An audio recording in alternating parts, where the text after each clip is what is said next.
सबसे पहले तो मैं पूजनीय स्वामी योगस्थान जी महाराज को मेरा प्रणाम निवेदन करता हूँ और आभार भी कि आपने ये मौका दिया है हमको। जो विवेकानंद जो स्टडी सर्कल है और जो रेगुलर डिवोटीज हैं आश्रम के, इस ऑनलाइन सभा में आपने हमको आमंत्रित किया है। और सबको यहाँ ये जो मौजूद हैं सबको नमस्कार। तो महाराज जो प्रश्न उठाए वो एक अच्छी जगह है शुरू करने का कि हम परोपकार क्यों करें, दूसरों के उपकार क्यों करें। और स्वामी विवेकानंद इसका सीधा जवाब देते हैं कि परोपकार जब करते हैं वो अपना ही उपकार उपकार करते हैं हम। इससे हमारा ही ज्यादा फायदा है। यहाँ के एक मशहूर साइकोलॉजिस्ट हैं रहे हुए हैं मार्टिन सेलिगमैन। आजकल साइकोलॉजी में एक अच्छा सा ब्रांच अभी आ गया है पिछले 20 साल में, जिसको पॉजिटिव साइकोलॉजी कहते हैं। तो एक तो था पहले कि साइकोलॉजी से जो मस्तिष्क की बीमारी थी उसको सुधारने की कोशिश की जा रही थी, जो कि बहुत ही जरूरी और अच्छी बात है। लेकिन ये भी सोच था कि जो नॉर्मल है, कोई मस्तिष्क की बीमारी नहीं है, कोई मेंटल इलनेस नहीं है, लेकिन साधारण जो है उनका जो साधारण स्थिति है उससे कुछ बेहतर बना सकते हैं कि नहीं, नॉर्मल से ऊपर कुछ ला सकते हैं कि नहीं। तो यहाँ ये पॉजिटिव साइकोलॉजी ब्रांच इसी इसी उद्देश्य से शुरू की गई है और इसमें बहुत सारी चीज वेदांत से मिलती है। तो जैसे एक प्रोफेसर मार्टिन सेलिगमैन इधर हैं, तो उन्होंने एक छोटा सा एक्सपेरिमेंट बताते हैं कि कैसे दूसरों की सेवा करने से अपना ही उपकार होता है। तो एक बार वो अपने क्लास में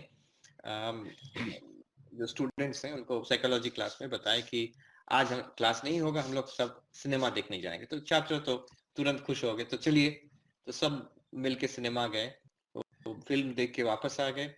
तो फिर प्रोफेसर ने उनको एक वो क्वेश्चनर बांट दी कि इसको आप जवाब दीजिए प्रश्न का कि ये जो आपने फिल्म देखा इससे कितनी संतुष्टि मिली, कितनी हैप्पीनेस मिल रही है आपको अभी। आप एक स्केल में जैसे साइकोलॉजी क्लास में करते हैं 1 to 5, 1 मतलब एकदम कुछ भी नहीं और 5 मतलब बहुत ज्यादा आपको संतुष्टि मिली है, सुख मिला है।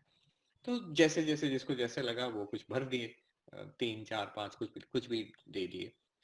फिर अगले हफ्ते फिर से क्लास में जब छात्र आए तो प्रोफेसर कहते हैं कि आज भी क्लास नहीं होगा, चलो हम लोग चलते हैं कि शहर के एक गरीब इलाका है, तो वहां हम लोग जाके, पहले से बताया गया है वहां के जो परिवार है उनके बच्चों को इकट्ठा किया गया है, तो हम लोग आज जाके पूरा दोपहर शाम तक उनके साथ रहेंगे, उनसे दोस्ती बनाएंगे, उनको हम लोग बहुत सारा खिलौना कपड़ा ये सब इकट्ठा किया है उनमें बांटेंगे। तो ये सब चला। फिर वो जब वापस आए कॉलेज में तो उनको वही क्वेश्चन यार कि आज की एक्टिविटी से आपको कितनी हैप्पीनेस मिली, कितनी संतुष्टि मिली। तो सब लोग कुछ ना कुछ दिए, कोई 3 दिया, कोई 4 दिया, 1 से 5 तक। अब असली बात है, मजे की बात ये हुई कि 6 महीने बाद एक बार क्लास के बीच में तुरंत सडनली वो प्रोफेसर कहते हैं कि आप लोगों को याद होगा 6 महीने पहले हम लोग गए थे एक सिनेमा देखने। तो सबको याद था, हाँ गए तो थे। तो वो उस फिल्म के बारे में अब सोचा जाए कि उस फिल्म से आपको अभी कितनी सुख मिल रहा है, कितना सा सुख मिल रहा है, कितना चैन मिल रहा है, सुकून मिल रहा है कि हम लोग वो फिल्म देखें। 1 से 5 में आप दीजिए। अब क्या हुआ कि बहुत लोगों को तो फिल्म का नाम भी याद नहीं रहा कि क्या देखे थे। उससे सुख मिलना तो दूर की बात, कुछ हुआ था इतना ही थोड़ा थोड़ा बहुत याद है, तो कोई 1 दिया, कोई 2 दिया उसमें। और आपको याद है कि उसके अगले हफ्ते हम लोग गए थे वो बच्चों के साथ एक एक afternoon, we spent an afternoon with the kids. तो वो उसके बारे में सोचिए कि आपने उनको ये सब गिफ्ट्स दिए, उनसे दोस्ती बनाई। तो इसके बारे में सोच के अभी आपको कितना शांति मिल रही है, कितना आनंद मिल रहा है। 1 से 5 तो सब लोग फिर वो कोई कोई 4 दे रहा है, कोई 5 दे रहा है। इससे तुरंत पता चला कि जो हमने दूसरों के लिए किया था उससे जो सुख और संतुष्टि मिल रहा है वो स्थायी है। 6 महीने के बाद भी वो जब याद करते हैं तो उतना उतना सा ही सुख, लेकिन शांति मिलती है। तो ये पता चलता है कि जो हम दूसरों के लिए करते हैं उसके बारे में कभी हम लोग को रिग्रेट नहीं होता है जीवन में। और बाकी जो भी हो जाए, जो भी सक्सेस हो, जो भी फ्रस्ट्रेशन हो, जो भी रहे जीवन में, जितना हमने दूसरों के लिए किया है वो जीवन भर हमारे लिए शांति आशीर्वाद की जगह बन के रह जाता है। जब भी याद करेंगे मन में थोड़ा चैन आता है। जो हमने अपने भोग के लिए जो करते हैं, फिल्म देखने गए तो तुरंत कुछ तो सुख मिला, उसके बाद अब नहीं रहता है वो। तो या तो फिर उसको रिपीट करने की इच्छा होती है कि और जाएंगे, उसको और बढ़ाएंगे, तो और नहीं तो उसमें फ्रस्ट्रेशन आ जाती है कि कुछ नहीं हुआ वहां। तो ये एक बड़ी बात आज की मॉडर्न पॉजिटिव साइकोलॉजी कह रही है, तो 100 साल से पहले भी स्वामी विवेकानंद कह के गए हैं कि जो हम लोग दूसरों के लिए करते हैं, what we do for others is more paying, ज्यादा हमारे लिए लाभकारी है। लेकिन इसको समझने के लिए स्वामी जी कहते हैं it takes a mature mind, थोड़ा मैच्योरिटी लगता है। पहले पहले लगता है कि जितना अपने लिए करेंगे उतना ही तो हम सुखी होंगे, हम फुलफिल्ड, संतुष्ट होंगे, लेकिन होता नहीं है। हम लोग जीवन भर, अब देखिए हम लोग सब इधर हैं, कोई 25 साल, 30 साल, 40, 60, 70 साल हम लोग अपने जीवन अपने लिए करते आए हुए हैं। तो उससे कितना सेटिस्फैक्शन, कितना स्थायी सुख या शांति हमको मिला है? बहुत कम। और जितना दूसरों के लिए किया उसका तो कोई अंत ही नहीं है। इतनी शांति, इतनी आशीर्वाद। आगे जाके स्वामी जी कहते हैं कि ये सिर्फ हमको ज्यादा मिलेगा इसलिए दूसरों के लिए कर रहे हैं, ऐसा भी नहीं। ये बहुत उत्तम साधना है। ये एक इतनी बड़ी मौका है कि ये सामने ईश्वर की सृष्टि है, जगत है, इसमें हमको कुछ करने का मौका मिला है। ये हमारे लिए आशीर्वाद स्वरूप है। ये ऐसा नहीं है कि हम दया कर रहे हैं किसी पर, हमारी भलाई है इसमें। मन की शांति भी मिलती है और आध्यात्मिक स्पिरिचुअल प्रोग्रेस भी होता रहता है। दूसरी बात जो स्वामी जी कहे हैं कि याद रखो कि इस जगत की एक ईश्वर है। The world does not depend on us, ये हमारे ऊपर निर्भर नहीं है। ये चलेगा, हमसे पहले भी था, अभी भी है, बाद में भी चलेगा। हम आएंगे और चले जाएंगे, बस 2 दिन की जीवन है। तो हमको याद आ रहा है कि स्वामी रामकृष्णानंद जी एक बार चेन्नई तब के मद्रास में मठ में थे। एक सज्जन, बुजुर्ग सज्जन आया करते थे आश्रम में। तो वो स्वामी जी के पास, स्वामी रामकृष्णानंद जी के पास बैठ के अपना बहुत सारा प्लान्स था कि समाज को कैसे सुधारेंगे, व्यवस्था कैसी होनी चाहिए, धर्म का सुधार कैसे लाना चाहिए, अर्थव्यवस्था, वो सब के बारे में उनके बड़ी बड़ी प्लान थे, वो सब बताते रहते थे। तो चुपचाप स्वामी जी सुनते थे। एक दिन उनसे नहीं रहा गया, वो बोले कि अच्छा हमको ये चीज बताइए कि आपके प्रकट होने से पहले, आपके जन्म होने से पहले ईश्वर क्या करते रहते थे? ईश्वर किस भरोसे रहते थे? आपके आने से पहले ईश्वर के क्या करते थे? तो ये बात है, ईश्वर हम पर निर्भर नहीं करते हैं। एक ईश्वर सदा जागृत है, इस संसार वही चला रहे हैं। तीसरी बात जो स्वामी विवेकानंद, ये बहुत गहन बात है कि जो वो भूत की कहानी से, ये संसार जो है वो कुत्ते की टेढ़ी पूंछ की जैसा है। एक हम लोग की धारणा है, जब भी हम लोग उतर जाते हैं समाज सेवा में, कि हम सब पलट देंगे, हम सब ठीक कर देंगे। तो ये गलत बात है। ठीक करने की कोशिश करना तो जरूर चाहिए, लेकिन ये भी सोच के रखना चाहिए कि देखो कितने महापुरुष आए हुए, स्वामी विवेकानंद खुद आए हुए हैं, इससे पहले कितने अवतार लोग ही खुद आए हैं, ईश्वर के अवतार आए हैं। तो अल्टीमेटली संसार क्या स्वर्ग राज्य बन गया? नहीं बना। इसका नेचर, इसका कॉन्स्टिट्यूशन ही ऐसा है कि ऐसा ही रहेगा। थोड़ा बेहतर, कोई अवतार पुरुष आए, कोई महापुरुष आए, उनकी शिक्षा से, प्रभाव से थोड़ा बेहतर होता है, बहुत दुख कष्ट कम होते हैं, थोड़ा उन्नति होती है हर स्तर में जीवन का। फिर अवनति की समय आ जाती है। जब उन्नति होती भी है तब भी लेकिन एक लिमिट रहता है। हम सोचते हैं कि देखिए हम लोग भारत में प्रोग्रेस तो बहुत कर रहे हैं, लेकिन जो इकोनॉमिक प्रोग्रेस है और सोशल प्रोग्रेस भी जो है हम लोग करेंगे, करके ज्यादा से ज्यादा क्या कर लेंगे? हम इस देश को देखते हैं, यूएसए को, तो ज्यादा से ज्यादा इस तरह का बन जाएगा।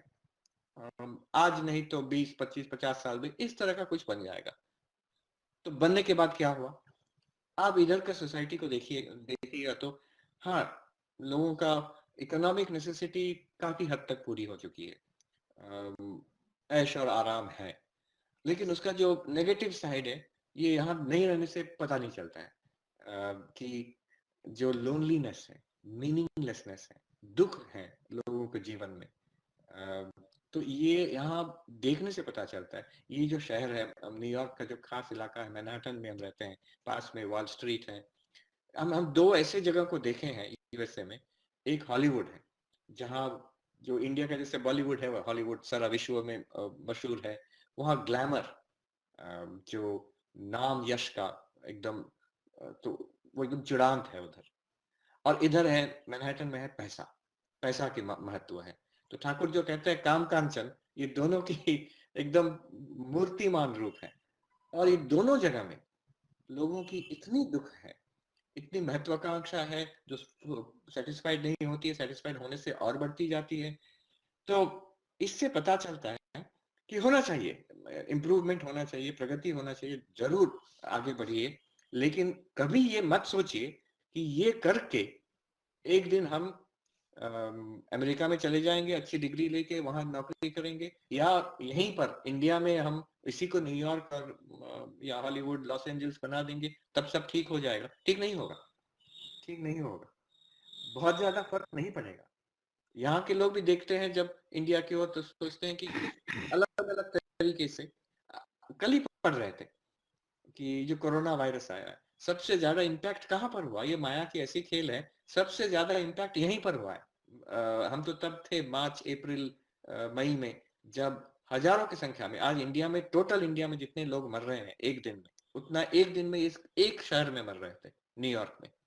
तो और इसके कंपैरिजन में देखिए, जो जिसको सबसे ज्यादा डर थी कि मुंबई के धारावी जो स्लम है, वहाँ इतनी पॉपुलेशन है, इतनी फैसिलिटी कम है, वहाँ तो ये वायरस फैल जाएगी तो क्या होगा। तो अभी रिपोर्ट आ रहा है कि कितनी सुंदर तरीके से वो लोग संभाल लिए हैं धारावी स्लम में। तो ये आप कह नहीं सकते हैं कि कहीं पर पैसा ज्यादा है, सुविधा ज्यादा है तो सुख ज्यादा होगा ना। कहीं ना कहीं बैलेंस कर देता है। ये तो माया का संसार है, ऐसा ही है।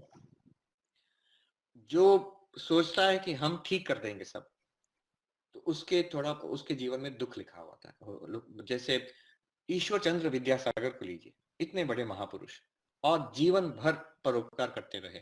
लेकिन वो एक स्पिरिचुअल एटीट्यूड के बिना करने से क्या होता है, सुना जाता है उनके जीवन में बाद में फ्रस्ट्रेशन आया था। फ्रस्ट्रेशन इसलिए, ऐसा नहीं कि वो सोचे कि गलत किए हैं, ठीक किए हैं, लेकिन लोग कृतज्ञ क्यों नहीं है, ये सुना जाता है। जैसे ईश्वर चंद्र विद्यासागर जैसे महापुरुष, वो भी एक जगह कह रहे हैं कि कोई उनको गाली दिया है, कोई कुछ क्रिटिसाइज किया है, तो उनका रिएक्शन ये है कि हमने तो उनका, हम क्या उसका कोई उपकार किया था कि हमको वो गाली दे रहा है। तो इतना बिटरनेस मन में आ गया है कि हम जिसको उपकार करते हैं वही हमको गाली देता है। तो ये बिटरनेस क्यों आता है? स्वामी विवेकानंद कहते हैं, इसी लेक्चर में कहे हुए हैं, आप देते जाओ, करते जाओ, उसको कोई आप जो प्रत्युपकार, जो रिटर्न, कोई हमारे somebody will be grateful, कोई हमको थैंक्स भी देगा, ये कभी मत सोचो।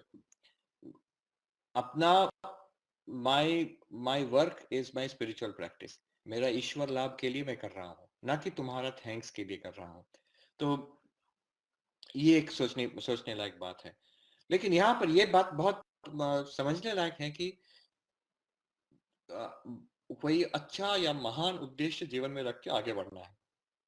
इसे ऐसा नहीं है कि संसार सुधर जाएगा, लेकिन हम सुधर जाएंगे। ऐसा नहीं है कि कुत्ते की जो टेढ़ी पूंछ है वो सीधा हो जाएगा, लेकिन हम सीधा हो जाएंगे। ये जो काम करते, कर्मयोग करते करते हम सीधा हो जाएंगे। हमें याद आ रहा है कि एक जगह महापुरुष महाराज स्वामी शिवानंद जी, तो तब रामकृष्ण मठ बेलूर मठ में अध्यक्ष थे, प्रेसिडेंट थे। तो उनके पास एक वैसे ही कोई भक्त, बुजुर्ग व्यक्ति, सज्जन व्यक्ति आया करते थे। तो एक दिन वो आके बता रहे हैं कि महाराज जी देखिए, अभी तब तो जो क्विट इंडिया आंदोलन चल, क्विट इंडिया नहीं, उससे पहले नॉन कोऑपरेशन आंदोलन चल रही थी महात्मा गांधी की ब्रिटिश सरकार के खिलाफ। तो वो व्यक्ति आके बता रहे हैं महाराज को, महाराज देखिए, ये जो नौजवान है, अपनी पढ़ाई छोड़ के, कॉलेज के क्लास छोड़ के, ये महात्मा गांधी के आंदोलन में कूद पड़े हैं। तो ये तो इरेस्पॉन्सिबल बात हुई ना, अपने पढ़ाई खत्म नहीं कर रहे हैं, इसके बाद कैसी नौकरी मिलेगी इन लोगों की, कैसे संभालेंगे। तो ये बात बोले जा रहे हैं कि ये क्या ठीक हो रहा है? तो अपने माँ बाप की बात नहीं मानते हैं, निकल पड़े हैं ये आंदोलन में ब्रिटिश के खिलाफ। तो महाराज चुपचाप सुन लिए, कुछ नहीं बताया। दूसरे दिन फिर वो सज्जन आए हुए हैं। एक युवक आया है, सन्यासी बनने के लिए, ब्रह्मचारी बनने के लिए आया हुआ है। तो वो आके महाराज को प्रणाम किया, फिर महाराज उसको भेजे, तुम जाओ मठ के अंदर जाओ, सन्यासी बनेगा। तो ये सज्जन बैठ के देख रहे थे। वो बोले कि अच्छा महाराज देखिए, जब देश में इतनी बड़ी हलचल है, महात्मा गांधी अपने आंदोलन कर रहे हैं ब्रिटिश के खिलाफ, अंग्रेज सरकार के खिलाफ आंदोलन कर रहे हैं, तो इस समय ये लड़का सब संसार त्याग करके सन्यासी बन जाएगा, ये सिर्फ अपनी मुक्ति के बारे में सोच रहा है, देश के बारे में नहीं सोच रहा है, ये क्या ठीक है? तब महाराज जी से रहा नहीं गया, वो बोल पड़े कि देखो, महात्मा गांधी इतने सारे दायित्व लेके ब्रिटिश सरकार के खिलाफ आंदोलन कर रहे हैं, उसके नेतृत्व कर रहे हैं, इस सब के बीच में भी हमको यकीन है, पूरा यकीन है कि उनके मन में शांति है, वो जो कर रहे हैं। और देखो ये लड़का जो आया है, वो संसार त्याग कर देगा, सब जो सब सब कुछ वासना त्याग करके सिर्फ ईश्वर के ध्यान में, ईश्वर की सेवा में लग जाएगा जीवन भर, इसके मन में भी शांति होगी। हम सिर्फ देख रहे हैं कि आपके मन में शांति नहीं है।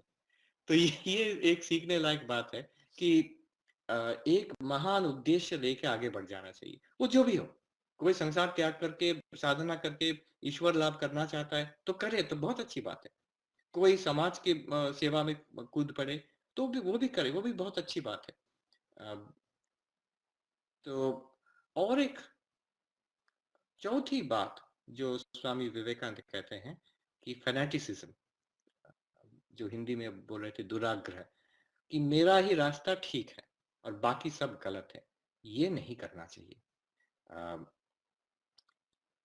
जब हम जान लेंगे कि संसार ऐसा ही है, पलटने वाला नहीं है, लेकिन ये काम करके अपना ही मंगल होगा, अपना ही उपकार होगा, तो ये फैनेटिसिज्म भी कम होता है। फैनेटिसिज्म मतलब क्या, कि मैं जिसको अच्छा समझता हूँ, मैं जिसको मान लिया हूँ, वो सब लोग माने, क्यों ना माने। वो धर्म के ऊपर फैनेटिसिज्म हो सकता है कि अपना धर्म ठीक है, बाकी सब गलत है और सबको हमारे अपने धर्म में लाना चाहिए।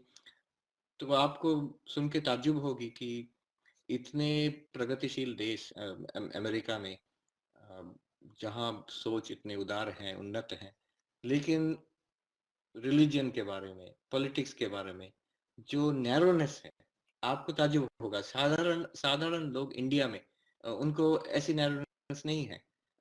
कोई शिव भक्त है तो कभी विष्णु का अपमान नहीं करेगा। कोई काली भक्त है तो वो तो गणपति के मंदिर में जाके माथा ठोकेगा। ऐसा कोई उसको, हम यहाँ तक देखे हैं बेलूर मठ में, तो जो छठ पूजा के टाइम पर जो लोग आते थे गंगा स्नान करने के लिए और सूर्य देवता का उपासना करने के लिए, तो ज्यादातर गांव की महिलाएं, इतनी ज्यादा पढ़ी लिखी या शिक्षित नहीं लगती थी, लेकिन सब सब हिंदू हैं, सब आ रहे हैं बहुत संख्या में। तो मठ के बाहर एक मस्जिद है, तो उसके पास से भी जा रहे हैं, तो हम नोटिस करते थे वो कैसे कर रहे हैं, पास में जब उस मस्जिद के पास से जा रहे हैं ऐसे ऐसे कर रहे हैं। तो उनके मन में ये बात है कि ये भी ईश्वर की जगह है, ये भी एक मत है, ये एक मजहब है जिसके माध्यम से आदमी ईश्वर तक पहुंच सकता है।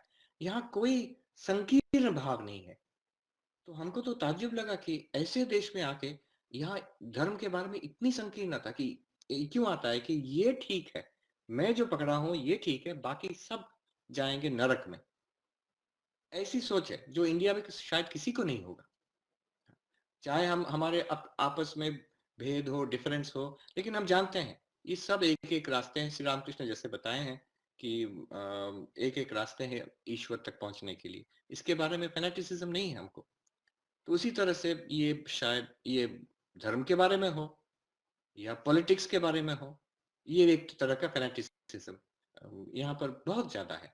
तो ये उदार भाव लेकिन इंडिया में बहुत ज्यादा है, लोगों में, साधारण लोगों में है, और दर्शन में तो है ही।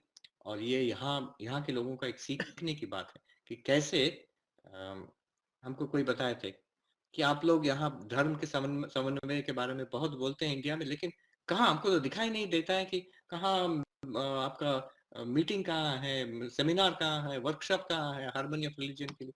तो हम बोले कि वो जरूरत नहीं है, क्योंकि ये हार्मनी ऑफ रिलीजन हर हर आदमी के, हर औरत में है। इधर गांव के आदमी जो पढ़ा लिखा भी नहीं है वो भी जानता है कि ईश्वर तक पहुंचने के बहुत सारे रास्ते हैं। तो वो अपने हिंदू धर्म में ही इतने सारे रास्ते हैं, तो जब कोई बाहर से धर्म आता है, इस्लाम हो या क्रिश्चियनिटी हो, तो साधारण आदमी ऐसे ही समझ लेता है कि हाँ, ये और एक तरीका होगा। चाहे वो संकीर्ण हो या ना हो, हम तो संकीर्ण नहीं होने वाले हैं। तो ये फैनेटिसिज्म, स्वामी विवेकानंद कहते हैं, ये फैनेटिसिज्म से नुकसान होता है। वो इस फैनेटिसिज्म दुनिया में है, इसलिए दुनिया की प्रगति कम हो गई है।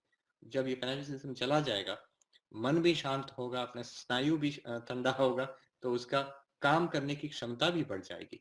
जिसका मन शांत है, वो ज्यादा काम कर पाएगा। तो ये कुछ कुछ चुने हुए विचार, ये 5वें अध्याय पर आज मैं पढ़ भी रहा था इसको, तो इसके बारे में जो हमारे मन में आया, I put it before you. अब कोई प्रश्न हो, टाइम भी हो गया शायद। कोई प्रश्न हो तो वी कैन डिस्कस इट। धन्यवाद।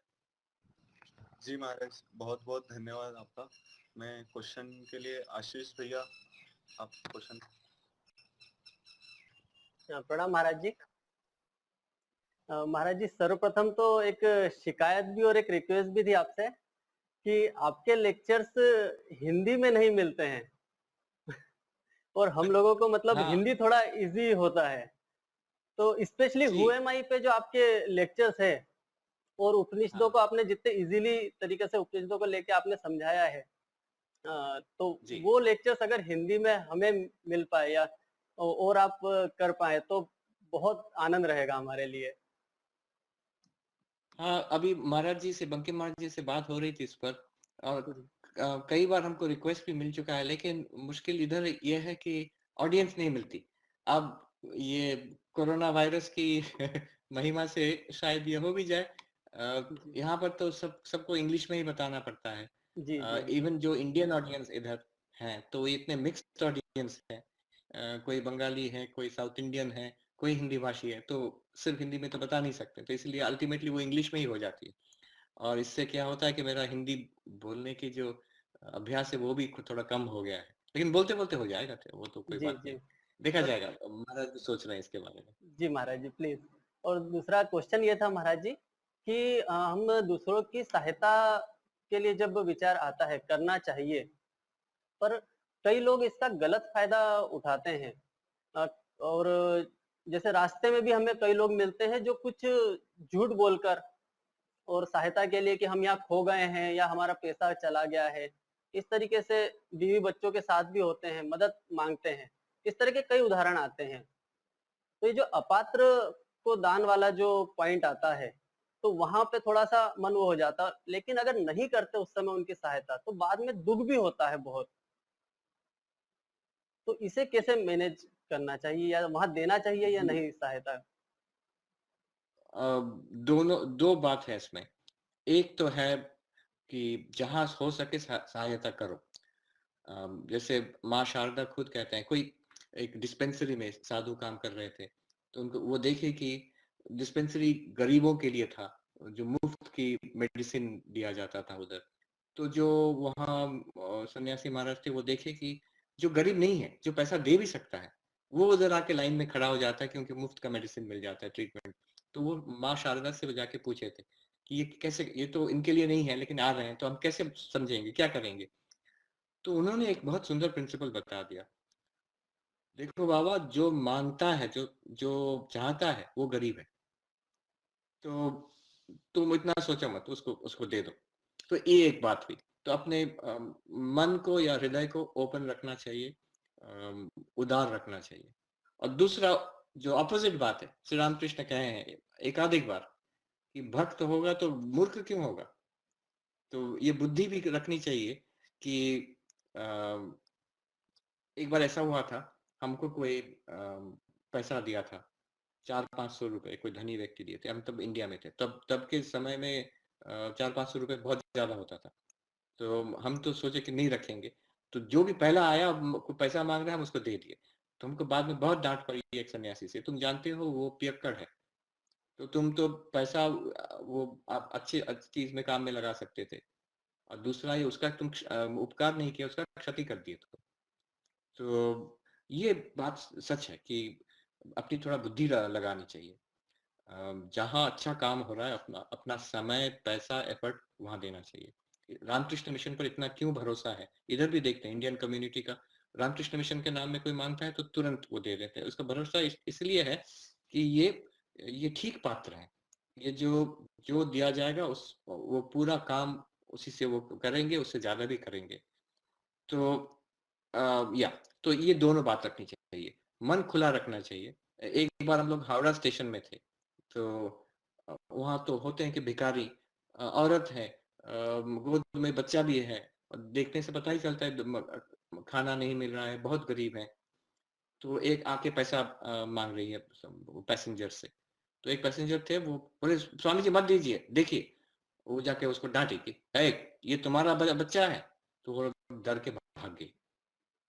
तो हमको ये अच्छा नहीं लगा कि हम जानते हैं वो गलत कर रहा है, वो धंधा, वो एक पैसा कमाने का धंधा भी है, लेकिन उसे देखने से आपको पता चलता है ना, वो तो गरीब है ही। वो तो बहुत कोई पैसे वाली अब नहीं है कि बड़ा स्कैम चला रही है। वो झूठ भी बोल रही है, लेकिन गरीब तो बहुत ज्यादा है, देखने से ही पता चलता है। तो वो जानकर भी आपको कुछ दे देना चाहिए। तो ये बात है। धन्यवाद महाराज। दूसरा क्वेश्चन महाराज जी से एक क्वेश्चन था मेरा। जी मुकेश भैया। महाराज जी, हम लोग दिन रात काम करते रहते हैं, बिना कोई काम किए, बिना कोई कर्म किए तो हम लोग रह नहीं सकते हैं। और करते करते करते करते हम लोगों को अब पता चल रहा है कि अनासक्त रहना है, अनासक्त भाव से कोई कर्म करना है, तो परोपकार करना, दूसरे की सहायता करना, ये तो हम लोग उस समय ठीक है कि करते हैं, और मन में वो चीजें धीरे धीरे धीरे धीरे हम लोग हटा रहे हैं कि कोई भी आसक्ति नहीं रखनी, बदले की भावना नहीं रखनी। लेकिन तो ये बात हमेशा नहीं रहती, उस समय ही माइंड में सेट होती है कि नहीं यार ये कोई की सहायता कर रहे हैं। तब हम लोग जो पर्सनल खुद के लिए भी काम करते हैं उसमें भी अनासक्त कैसे रह सकते हैं? जैसे हम लोग अपने दैनिक दिनचर्या में जितने भी अपने लिए खुद के लिए काम करते हैं, ऑफिस के लिए काम करते हैं, या माता पिता, घर परिवार, छोटे भाई, बड़े भाई, और इनके लिए जितने भी काम करते हैं, मतलब ईच एंड एवरी वर्क में हम लोग अनासक्त कैसे रह सकते हैं? वहाँ कहीं ना कहीं फीलिंग तो है कि ये मैं अन्न खा रहा हूँ, ये पेट के लिए कर रहा हूँ, ये कमा रहा हूँ, मेरे लिए कर रहा हूँ। तो वहां पर भी हम लोग चाहते हैं कि अनासक्त हो जाएं। वो कैसे कैसे हम लोग इम्प्रूव करना चाहते हैं, वो स्टेप बाय स्टेप में कहीं ना कहीं उस स्टेप को छोड़ पा रहा, जी मिस कर रहा हूँ। अच्छी गुड क्वेश्चन। देखिए, यहाँ पर अलग अलग प्रोग्राम मत रखिए कि ये परोपकार है, ये मंदिर का काम है, ये अपने लिए कर रहे हैं, ये माँ बाप के लिए कर रहे हैं। ऐसे ऐसे अलग अलग प्रोग्राम मत रखिए। एक एक कंसिस्टेंट फिलोसफी रखिए थ्रू आउट लाइफ।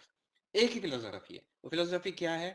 मैं साधक हूँ, मेरा जीवन का उद्देश्य है भगवान लाभ, ईश्वर लाभ, ब्रह्म ज्ञान, जो भी बोलिए। तो enlightenment, god realization is my goal. और ये जो काम कर रहा हूँ, जो आश्रम में कर रहा हूँ, या लोगों की भलाई के लिए कर रहा हूँ, या माँ बाप के लिए कर रहा हूँ, या फैमिली के दूसरों के लिए कर रहा हूँ, या अपने शरीर के लिए कर रहा हूँ, ये सब मैं कर रहा हूँ, ये कर्मयोग है, ये ईश्वर की उपासना है, इसमें मेरा कुछ नहीं है। जब मैं साधक बन चुका हूँ, ये शरीर कहाँ मेरा है? इस शरीर में कौन सी चीज मेरा है?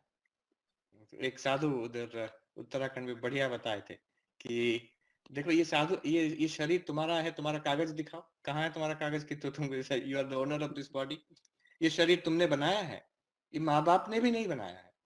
ये शरीर का जो जो मटेरियल जिससे बना है, पंच भौतिक है, ये मटेरियल भी कि तुम्हारा है? ये भी तुम्हारा नहीं है, इसे तो ईश्वर बनाया है।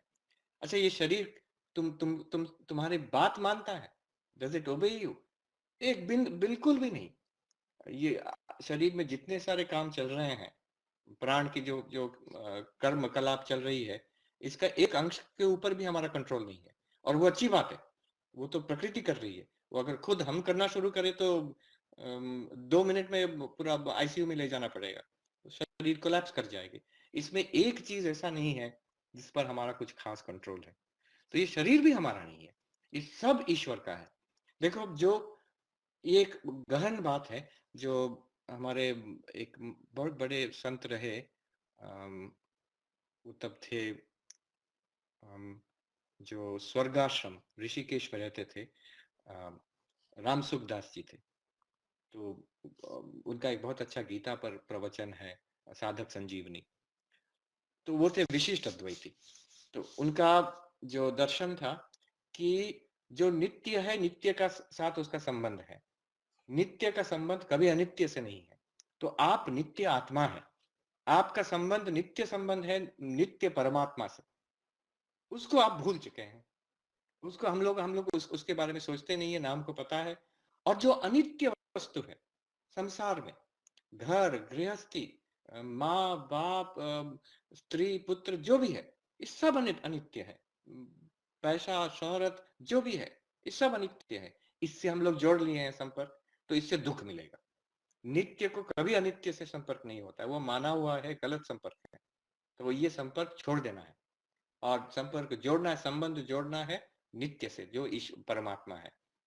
तो मेरा रिलेशनशिप सिर्फ भगवान से है, वो मेरे हैं, हम उनके हैं, बस इतना ही रिलेशनशिप है।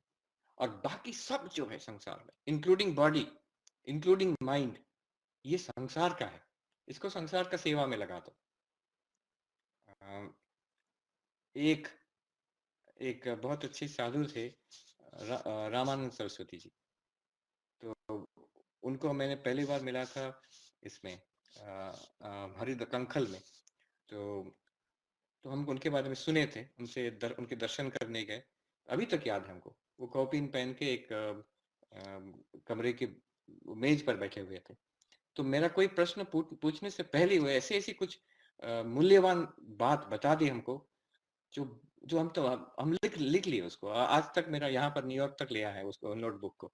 उसमें वो बस 3 बातें बताए। हम कुछ पूछे भी नहीं थे, बस प्रणाम किए थे। 3 बातें बताए। वो बोले, पहली बात, देखो स्वरूप अपने जगह ठीक है, स्वरूप अपनी जगह ठीक है।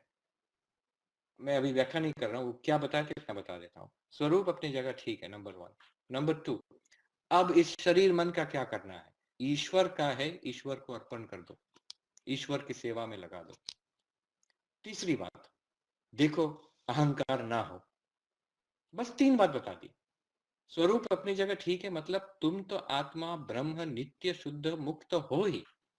वेदांत का थोड़ा भी जो ज्ञान है वो जानता है कि मेरा स्वरूप अभी ही ब्रह्म है, मैं आत्मा, वो जो चिदानंद शिवो हम, चिदानंद रूप शिवो हम, वो हमारे लिए हम अभी सच है। तो हम बताएंगे, हम बोलेंगे कि हमको तो पता नहीं चल रहा है। तो और एक महात्मा वहां गंगोत्री में कहते थे, देखो तुम जानो या ना जानो, तुम मानो या ना मानो, तुम ही राम। तो हमको पता ना होने से भी इससे कुछ आता जाता नहीं है, अपना स्वरूप ब्रह्म अभी है, आप मुक्त अभी हो। अब अगर हम मुक्त हैं, ब्रह्म हैं, तो ये छोटा सा शरीर मन से क्या होगा हमारा कोई, यहाँ पर बोलना पड़ेगा कि इससे हमको कुछ लेना देना नहीं है। हम जगत से कुछ नहीं चाहते हैं। तो ये ईश्वर का सृष्टि है, ये संसार ईश्वर का सृष्टि है, ये शरीर मन ये सब ईश्वर का सृष्टि है। तो ईश्वर का सेवा में लगा दो उसको।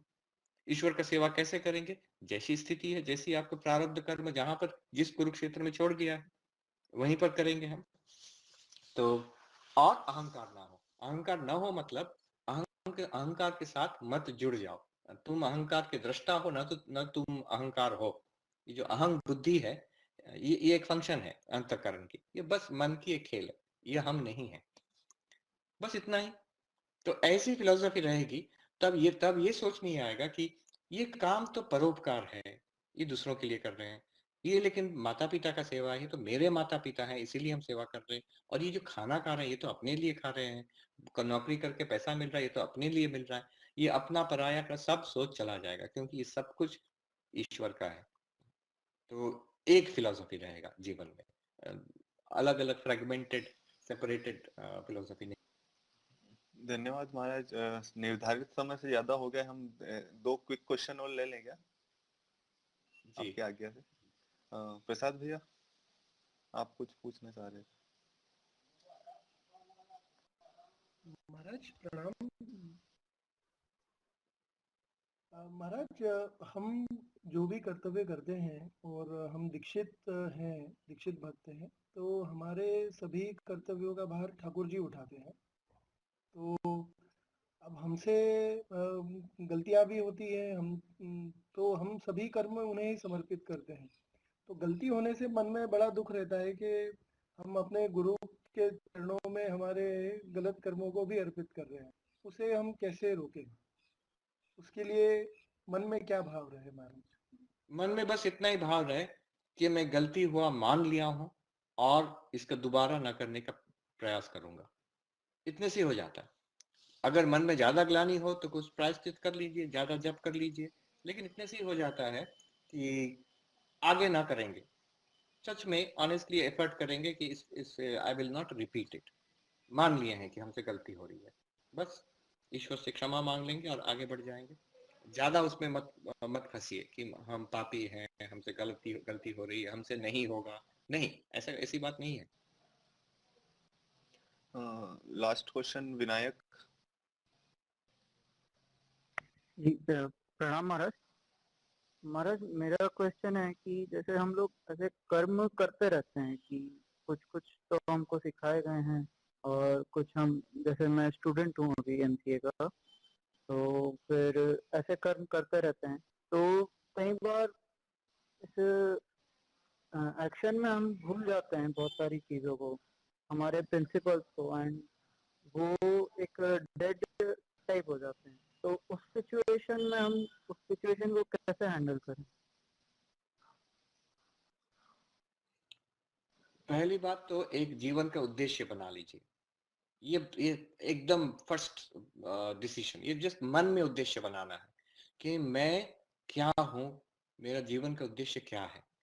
अगर आप राजी हैं, आप तो जरूर वेदांती हैं, भक्त हैं, तो ये तो फिर आसान है आपके लिए कि मेरा जीवन का उद्देश्य है ईश्वर लाभ, मैं साधक हूं। अब देखिए, हमको ये बहुत अच्छा लगता है कि एक जगह पढ़े थे, महात्मा गांधी से पूछा गया था कि आप हैं कौन, आपकी असलियत क्या है। तो वो लिखते हैं कि कई लोग कहते हैं कि मैं पॉलिटिशियन हूँ, कई लोग कहते हैं कि मैं स्वतंत्रता संग्रामी हूँ, कई लोग हमको समाज सुधारक मानते हैं। लेकिन आप हमसे पूछेंगे, वो लिखते हैं, I am a simple man in search of God. तो अपने आप को इस तरह से देखते हैं। वो हम सबको करना चाहिए। एक बार उद्देश्य ठीक हो गया तो मेरा गॉड रियलाइजेशन इज माय गोल।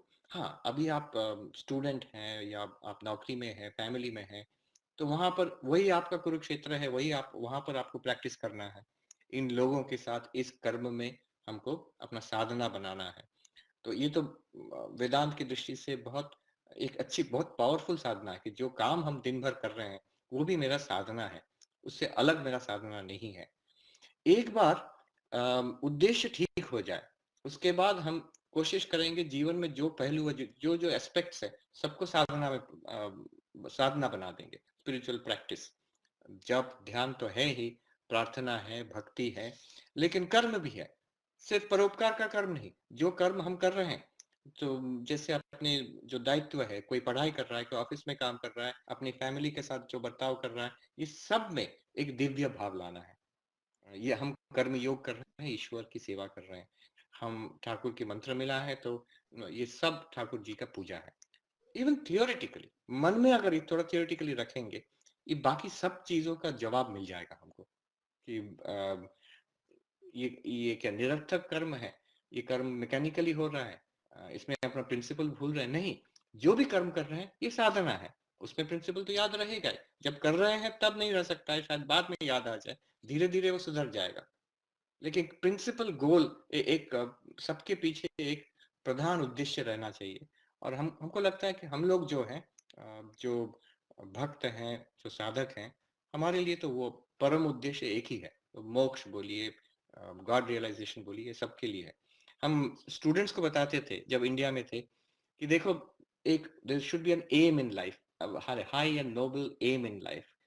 आप एक चीज देखो, बेलूर मठ, आप आश्रम में जाओ, रामकृष्ण मिशन आश्रम में, वहां नए से नए ब्रह्मचारी जो है, उजला वस्त्र पहना हुआ है, और जो सबसे वृद्ध वयोवृद्ध सन्यासी हैं, उस सब में एक चीज कॉमन है। आप उनसे पूछो आपका जीवन का उद्देश्य क्या है, वो तुरंत बता देंगे, आत्मनो मोक्षार्थ जगत हिताय च। ये there is no doubt about it, पहला दिन से अंतिम दिन तक उद्देश्य साफ है। तो ये साधारण को असाधारण बना देता है, जिसके पास उद्देश्य साफ है। तो सबसे और उद्देश्य जीवन में लाना ही है, तो सर्वोच्च उद्देश्य क्यों लाना है? हम लोग विवेकानंद को पढ़ चुके हैं, हम लोग वेदांत पढ़े हुए हैं, ठाकुर स्वामी जी माँ के जैसे दृष्टांत हमारे सामने हैं। तो सबसे ऊंचा सबसे बढ़िया जो उद्देश्य है ये हमारे जीवन में रखना चाहिए, वो है गॉड रियलाइजेशन। तो एक बार वो उद्देश्य आ गया, ये बाकी जो प्रश्न है इसके जवाब आपको अपने आप ही मिल जाएंगे। जी थैंक यू महाराज। महाराज जी मैं पूछना चाह रहा था, स्वामी जी बोल रहे हैं कि संसार स्वयं पूर्ण है। पूर्ण होने का अर्थ यह है कि उसमें अपने सब प्रयोजनों को पूर्ण करने की क्षमता है। तो इस हिसाब से हम भी अपने आप को पूर्ण मानकर और मतलब किसी की सहायता ना लेने की अधिक से अधिक कोशिश करना चाहिए हमें। मतलब जो भी कार्य है सबसे पहले खुद उसकी कोशिश करें अंतिम समय तक, और फिर उसमें किसी की सहायता लेने की कोशिश करें, या मिलजुल कर करने वाली जो एक बात आती है। हाँ, इंडिपेंडेंस तो अच्छी बात है, लेकिन मिलजुल के काम करना भी एक बहुत अच्छी बहुत बहुत बड़ी कौशल है। और स्वामी विवेकानंद ये चाहते थे, वो जानते थे हम लोगों में इंडियंस में बहुत सारी खूबियां हैं। देश देश विदेश घूम के देखे हैं, इंडियंस में बहुत सारी खूबियां हैं, लेकिन ये एक कमी वो देखे थे हम लोगों में कि हम लोग एक साथ मिल के काम नहीं करते हैं। तो दूसरों की सहायता लेना ये कोई बुरी बात नहीं है, ये अच्छी बात है। एक साथ मिलके जो काम करते हैं वो बेहतर होता है और सबके लिए लाभदायक होता है। हमको जब पहले इधर आए थे 5 साल पहले, तो हमसे कई बार पूछा जाता था ये प्रश्न कि आपको अमेरिका में क्या, यूएसए में क्या, किस चीज को देख के आप you are amazed by it और is it something new for you, आपको क्या अच्छा लगा है। तो ये आपको थोड़ा मुश्किल होता था बोलने में, क्योंकि आजकल के जमाने में हम लोग सब तो टीवी इंटरनेट में सब देखे हुए हैं। ऐसा कोई दृश्य, ऐसा शहर, रास्ता, गाड़ी, ये सब तो हम देखे हुए हैं। तो कोई जो पहले 50 साल पहले आते थे उनके लिए तो नई चीज होती थी, हम लोगों के लिए तो बहुत ज्यादा नहीं। हम तो सब तो दिन भर ये सब वी नो अबाउट इट। लेकिन एक दो चीज ऐसे देखे हम इधर जो हम पहले ना देखने से पता नहीं चलता है। जैसे ये हर जगह इधर है कि कैसे लोग इकट्ठा होकर अपना काम कर लेते हैं। जैसे हम हॉलीवुड में थे, तो वहां हम पहली बार देखे कि बहुत कॉमन सा चीज है इधर। एक नेबरहुड में वो पूरा हर बार मंथली मीटिंग होता है, किसी ना किसी जो नेबरहुड जो रहते हैं, वो घर हो, आश्रम हो, जो जैसा भी हो, you are all member of a community. पास पड़ोस में जो लोग रहते हैं वो घर गृहस्थी वाले हैं, हमारे आश्रम वाले साधु सन्यासी हैं, लेकिन we are all part of that Hollywood community. तो हॉलीवुड का वो नेबरहुड का मीटिंग, हर नेबरहुड का ऐसा मीटिंग होता है। तो उसमें क्या होता है, वहाँ क्या क्राइम बढ़ रही है, क्या कोई कहीं पर कोई ग्राफिटी लिख दिया है रास्ते पर, दीवार पर कोई दारू का बोतल फेंक दिया है। तो ये जो छोटी छोटी चीज जो कंप्लेंट इकट्ठा करके उससे कैसे निपटा जाए, और उस मीटिंग में वो सरकार से कैसे काम करवा लेते हैं। लॉस एंजल्स पुलिस डिपार्टमेंट के लोग उधर है, मेयर के ऑफिस के लोग उधर मीटिंग में आए हैं, क्योंकि ये लोग वोट देते हैं, तो टैक्स देते हैं। तो रेजोल्यूशन करके वो लोग सरकार से काम करवा लेते हैं, डिपार्टमेंट पुलिस से काम करवा लेते हैं। अकेले आप जो नहीं कर पाएंगे, आप 50 लोग, 100 लोग, 200 लोग एक साथ इकट्ठा हो जाएंगे, आप जरूर काम कर पाएंगे।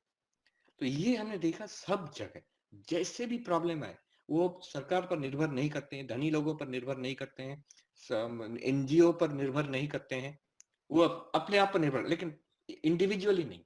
ये एक बहुत अमेजिंग चीज मैंने देखा, तुरंत ऑर्गेनाइजेशन बना लेते हैं, तुरंत ऑर्गेनाइजेशन बन के इकट्ठा हो जाते हैं, और हो जाके रेजोल्यूशन पास करना, मीटिंग करना, चाहे तो रिप्रेजेंटेशन देना, दबाव डालना सरकार पर या दूसरे ऑर्गेनाइजेशंस पर।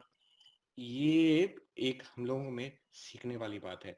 हम लोग अपना परिवार को, जैसे इंडिया में एडवांटेज है कि परिवार को बहुत अच्छी तरह से, फैमिली को हम लोग देखते हैं, सब लोग इंडियन जनरली फैमिली ओरिएंटेड है।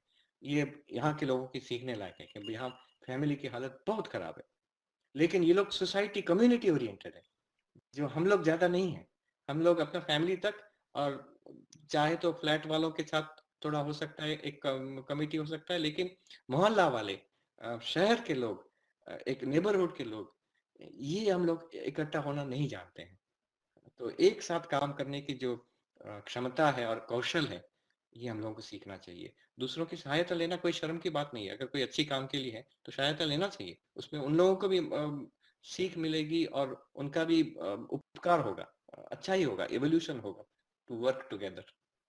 ओम शांति शांति शांति। हरि ओम तत्सत। श्री राम कृष्णार्पणमस्तु।